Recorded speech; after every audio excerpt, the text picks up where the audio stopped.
This is the Tree of Life, Season 8, Chapter 7. In this episode, we will be talking about the conformational location of dissonant spaces and discussing a few prerequisites. First of all, in the last episode, we discussed how word associations can be exclusionary in the case of a binary tetrahedral structure, or non-exclusionary with respect to a direct ground reciprocal pairing.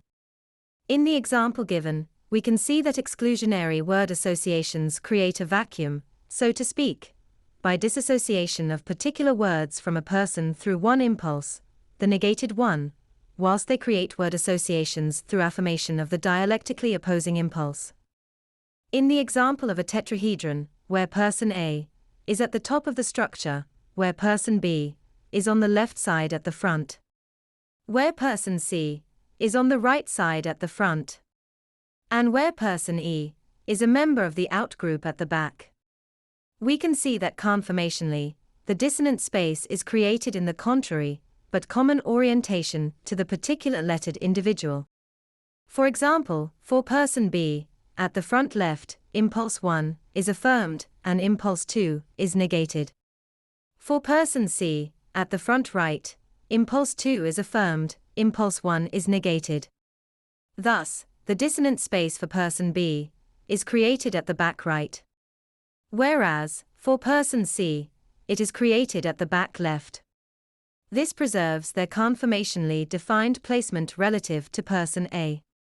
Thus, from this we can see that dissonant spaces are created in conformational blind spots, relative to some person, being A, in this case. But we can also see that the word associations created for person B and dialectical to those for person C. In other words, the creation of dissonant consensualities does not occur in a vacuum, but rather occurs relative to existing hybrid structures. This means that larger negational structures are created by orienting these hybrid structures in such a fashion as to create a network of dissonant spaces. This tells us that sublimation applied to word associations involves the orientation of these dissonant spaces together. Like blowing air into a balloon with writing on it, by doing so you are increasing the space between the constituent lettering or symbolism on the balloon. In other words, the vacuum created by a dissonant space is filled not just by word associations, it is filled by the reverse effect, namely the filling of those dissonant spaces by other hybrid structures, or the orientation of two hybrid structures together.